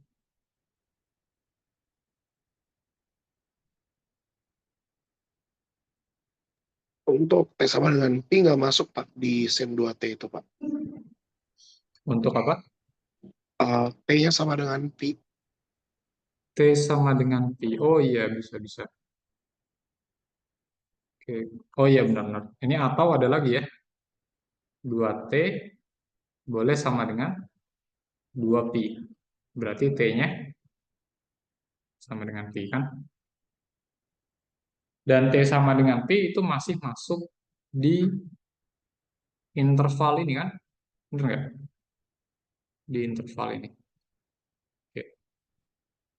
Oke, kalau gitu sebenarnya ada lagi kan? Berapa ya? Setelah 2Pi, nilai sin itu 0 di mana? 2Pi. 2Pi. Ini kan udah 2Pi. Kan nilai sin itu 0 kan setiap kelipatan Pi kan? Oke, ini kan 0, Pi, terus 2Pi, terus 0 lagi di mana kira-kira? 3 Pi. Betul, 3Pi ya. Sorry, ada yang kurang. Berarti T sama dengan 3Pi per 2. Oke. Ada lagi nggak selanjutnya? 2Pi udah masuk, Pak. 2Pi udah masuk. Oke. Jadi Di cukup 4. ini saja ya. Oke. Oke, sip. Terima kasih. Oke. Ini kayaknya dia setiap kelipatan ini ya. Kelipatan pi per 2 berarti dia merupakan titik apa? Titik kritis ya. Oke. Berarti saya tulis berurutan saja ya. Setiap kelipatan pi per 2, jadi awalnya 0, terus pi per 2, terus pi, terus 3pi per 2, terus yang terakhir apa? 2pi ya. 2pi masuk juga kan? Nih, titik batas.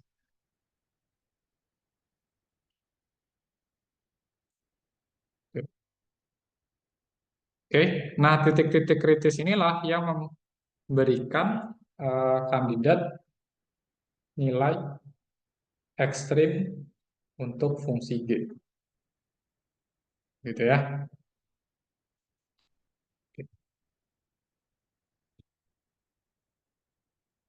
Em, Oke, mungkin ini ada yang saya revisi sedikit. Di sini kita cukup mencari bukan nilai ekstrim ya, tapi titik kritisnya saja sebenarnya.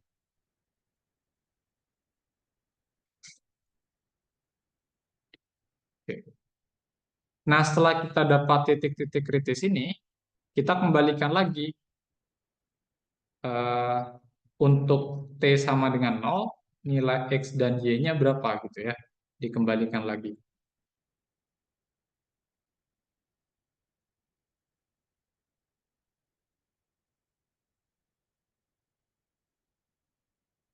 Oke, tadi kan kita punya X-nya apa? Dan Y-nya apa tadi? X-nya itu adalah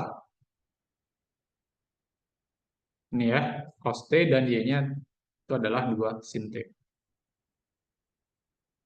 X-nya adalah cos T, Y-nya adalah 2 sin T. Oke, berarti kalau T-nya 0, X-nya berapa? Ini saya hapus dulu saja.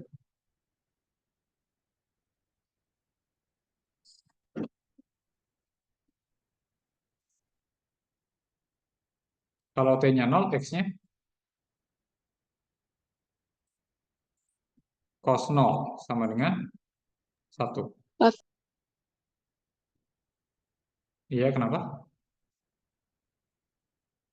Halo? Oke. Terus Y-nya berapa? 2 kali sin 0. 0 kan? Oke. Terus kalau T-nya pi per 2, maka ini cos pi per 2. Nilainya berapa? 0, Pak. 0. Terus Y-nya 2. 2,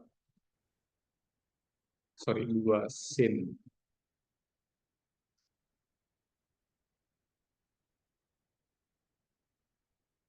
2 ya. Oke. Terus kalau T-nya sama dengan pi, X-nya cos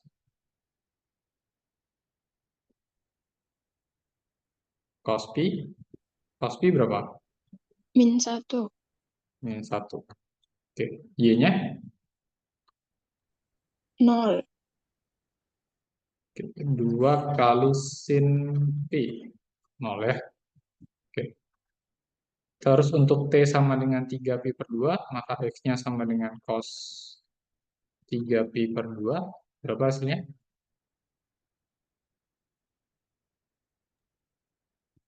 Cos berapa ini? 270 berarti. 0.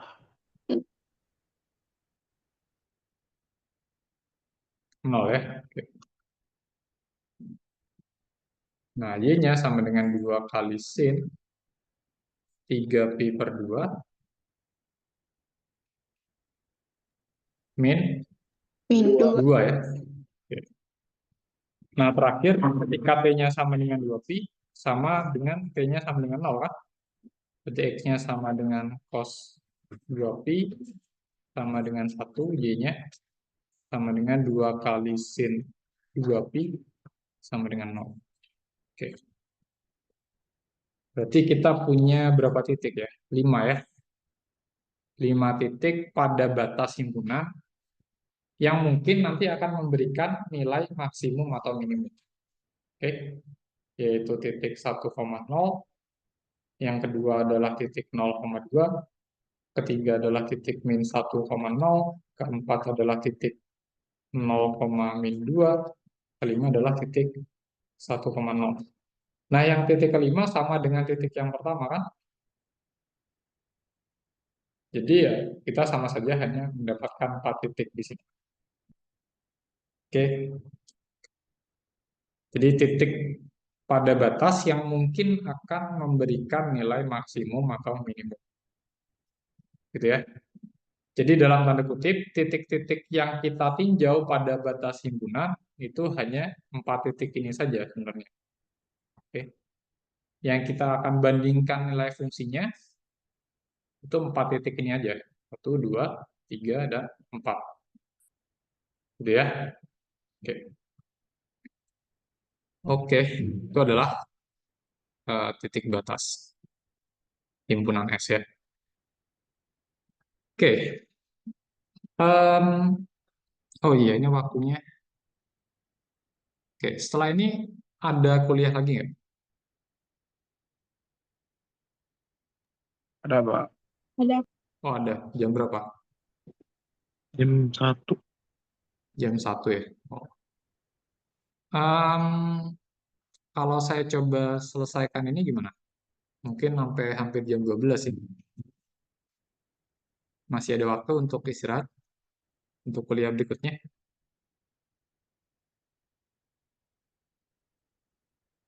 Gimana?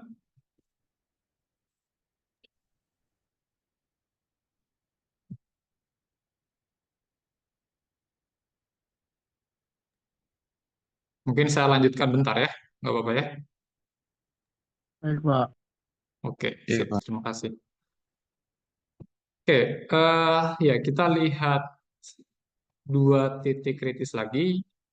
Titik yang kedua adalah titik stasioner. Oke, sebentar. Oke, ini berarti nomor 2.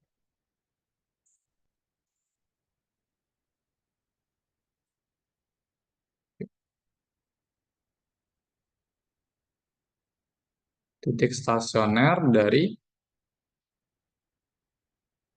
fxy tadi apa? 2 plus x kuadrat plus y kuadrat. Oke. Yang kita lihat nanti hanya titik stasioner yang ada di S ya.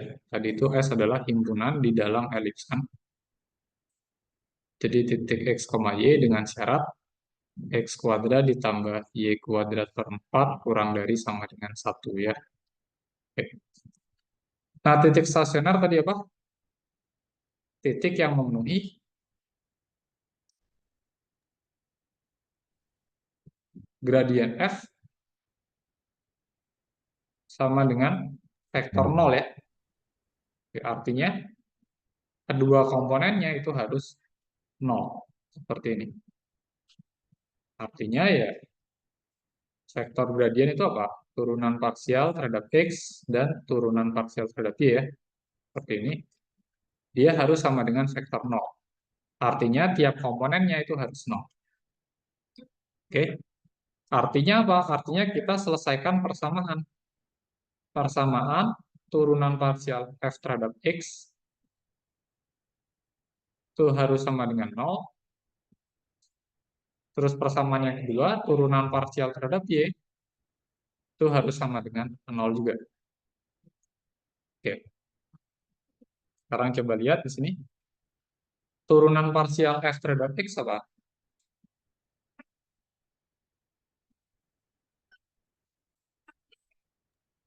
2x, Pak. 2x. 2x. Kalau 2x sama dengan 0, maka x haruslah 0. 0. 0. Oke ya. Nah, selanjutnya, persamaan yang satunya FY sama dengan 0, artinya 2Y harus sama dengan 0, artinya apa? Artinya Y-nya Y sama 0. harus sama dengan 0.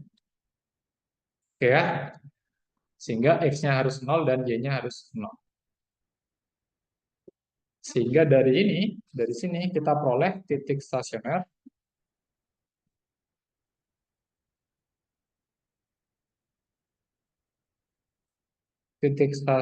dari Fx, Y adalah titik 0,0 ya, X-nya 0 dan Y-nya 0. Oke, seperti itu. Nah, itu adalah titik stasioner. Titik yang ketiga itu adalah titik singular. Oke, titik singular tadi apa? Titik di mana F tidak terdiferensialkan. Oke, atau titik di mana F tidak punya turunan. Nah, tapi perhatikan di sini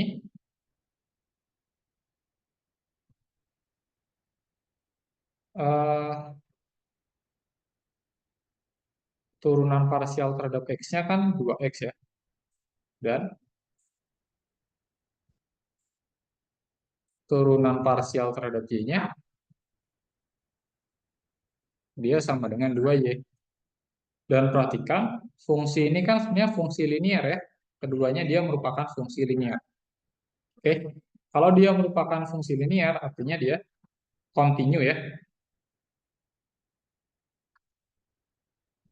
Kontinu di mana? Di himpunan S. Oke, artinya apa? Artinya F ya tentu terdiferensialkan di S ya.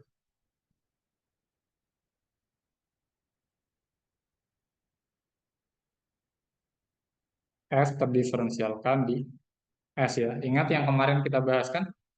Kalau turunan-turunan parsialnya kontinu, artinya si fungsinya terdiferensialkan. Kita udah bahas sifat itu ya. Oke. Nah, kalau F-nya terdiferensialkan di S, artinya apa?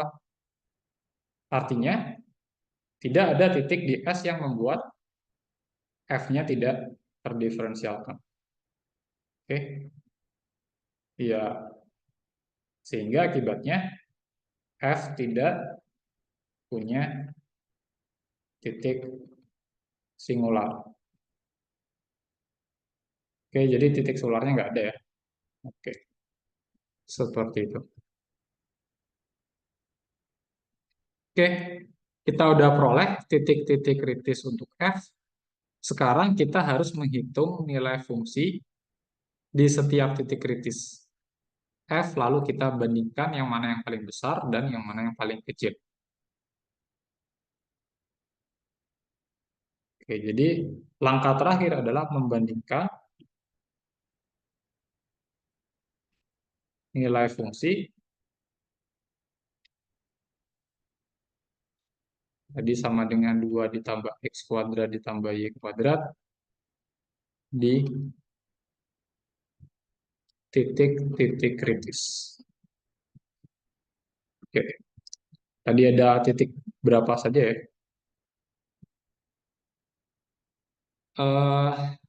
Di kurva pembatas kan kita punya 4 titik ya. 1,0, 0,2, min 1,0, dan 0,-2. Berarti 1,0, terus 0, berapa? 2 ya? Berapa tadi? 0,2, min 1,0, dan 0,-2. Benar gini ya?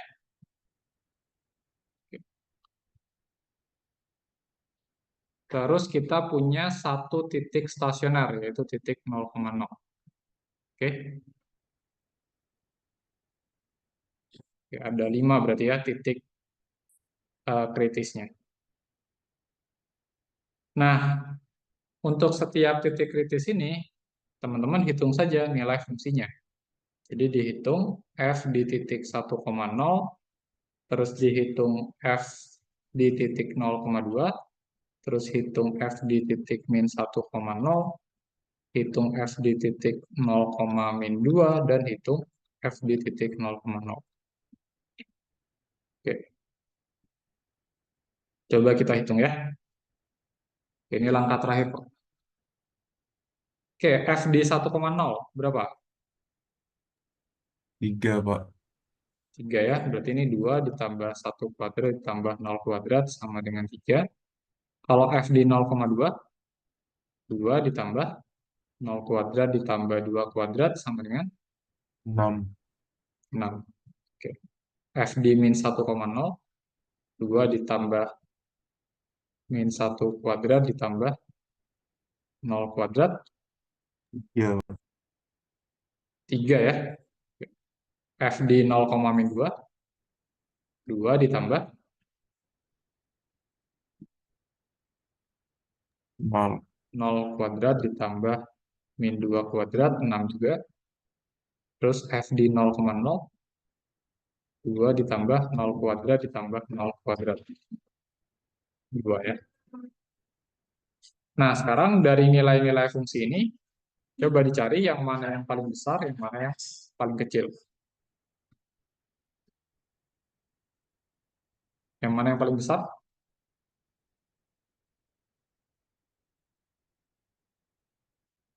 6, Pak. 6. Berarti si 6 kita sebut sebagai nilai maksimum global dari F di himpunan S ya. Jadi dia maksimum global yang terbesar di himpunan S. Gitu. Lalu yang terkecil siapa? 2, Pak. 2. Berarti si 2 kita sebut sebagai nilai minimum global dari F di himpunan S gitu. Oke, seperti itu ya. Kita udah peroleh nilai maksimum dan minimum global dari F. Oke, sip. Sampai sini ada pertanyaan? Oh, Pak. Pak, Cukup saya mau ya? nanya, Pak. Ya, gimana? Cukup ya? Oh, Gimana? Terakhir deh. eh, tadi tuh, oh ya, tadi saya ada sempat kelempar dari Zoom bentar tadi, gak tau kayaknya kan dari sinyal. Jadi tadi Iya, ada informasi yang miss untuk yang gimana? Sorry. apa ya? Tes, Iya, tes. iya masuk. Gimana?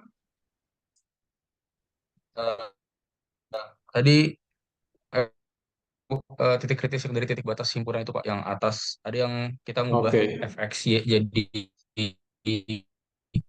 satu variabel jadi fungsi Oh, gt. ini. Nah, itu alasan kita bikin dia jadi ya yang t yang atas Pak, Ini ya. ya yang itu. Nah, alasan kita bikin dia jadi fungsi satu variabel kenapa Pak? Oke, alasannya ya sebenarnya kita ingin mencari kandidat titik yang ada di batas yang bisa memaksimumkan atau meminimumkan si fungsi f. Gitu. Karena kan sebenarnya titik yang ada di batas himpunan ini kan ada sangat banyak kan. Kan seluruh titik yang ada di elips ini dia merupakan titik batas himpunan sebenarnya.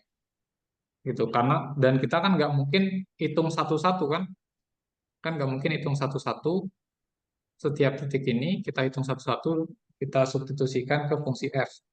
Itu nggak mungkin. Sehingga idenya adalah kita cari aja titik pada batas himpunan atau pada elips ini yang memaksimumkan atau meminimumkan si f, si fungsi f. Caranya gimana? Caranya kita ubah saja f-nya jadi fungsi satu variabel. Nah, cara mengubahnya gimana? Kita pakai parametrisasi yang seperti ini. Gitu. Kenapa kita bisa pakai parametrisasi ini? Karena setiap titik yang ada di elips itu memenuhi persamaan parameter ini. X sama dengan cos T, dan Y-nya sama dengan 2 sin T. Oke? Sehingga dengan mensubstitusikan parameter itu ya, persamaan parameter itu, kita bisa mengubah f-nya jadi fungsi satu variabel, yaitu fungsi g. Nah, selanjutnya kita akan mencari titik kritis untuk g.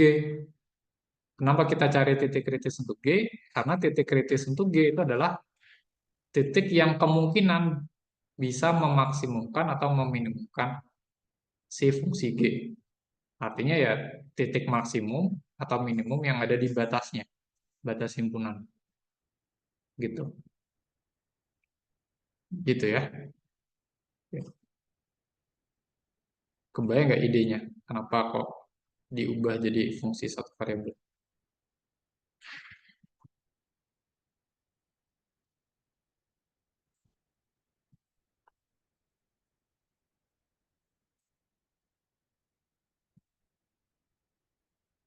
Gimana tadi, siapa yang nanya? Sorry. Fadil.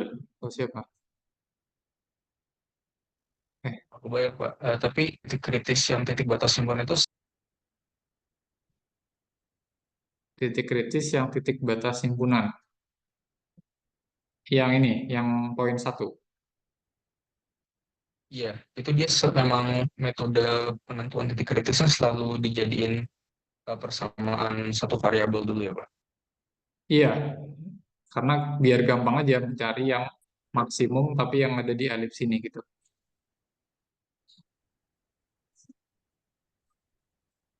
Metodenya seperti ini, kita pakai parametrisasi. Kalau elips ya bisa menggunakan parametrisasi X sama dengan Rx cos T dan Y sama dengan Ry sin T. Atau sebenarnya parametrisasi ini nggak tunggal ya, teman-teman bisa menggunakan parametrisasi yang lain. Contohnya apa? Dibalik saja ya cos dengan sinnya, sama saja nanti. Misalkan X sama dengan Rx sin T dan Y sama dengan Ry cos T. Itu boleh-boleh saja. Oke, dia sama-sama merupakan parametrisasi untuk elips si pembatas himpunannya. Gitu.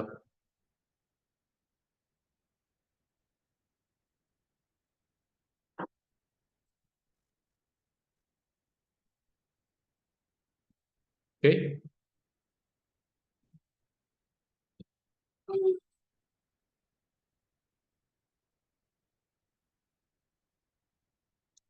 ada lagi? Kayaknya kita cukupkan dulu ya, karena udah lebih waktunya ya. Oke, sip. Mungkin kalau ada yang perlu didiskusikan, besok saja ya.